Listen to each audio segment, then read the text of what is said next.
Beginilah kondisi rumah yang roboh di Kecamatan Dander dan Kecamatan Ngasem, Bojonegoro. Nampak rumah rata dengan tanah. Menurut pemilik rumah, kejadian berlangsung secara tiba-tiba dan saat kejadian pemilik rumah langsung menyelamatkan diri.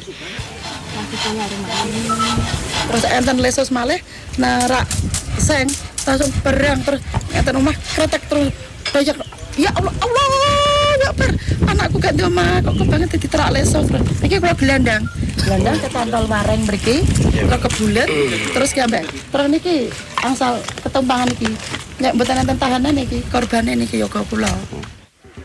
Angin puting beliung ini terjadi disertai hujan lebat pada Senin sore. Angin juga menyebabkan ribuan rumah rusak dan puluhan pohon tumbang di beberapa titik dan jalan protokol Kota Bojonegoro.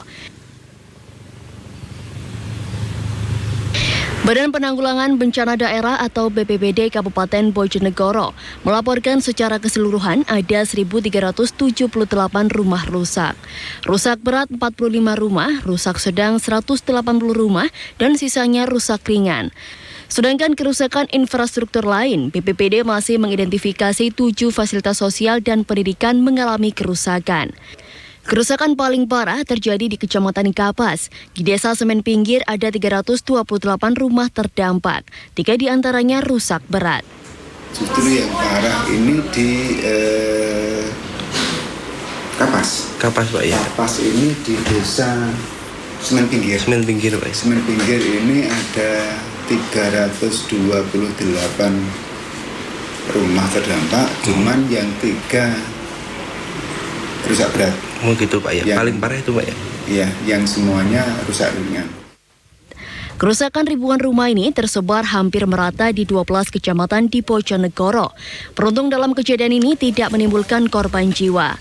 Pemkab telah melakukan upaya penanganan darurat seperti pembersihan material bangunan dan pohon tumbang, serta pendataan kerusakan warga yang rumahnya rusak dan membutuhkan terpal.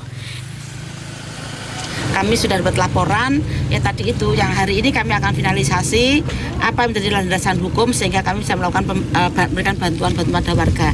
Karena kerusakannya kerusakan fisik ya, jadi kami tidak memberikan bantuan yang sifatnya ad hoc, tapi kita data kemudian berapa potensi kerusakannya.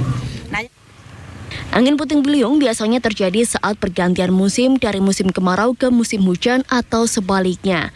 Warga dihimbau untuk tetap waspada dalam menghadapi potensi bahaya angin puting beliung. Afrizal Ilmi, CTV.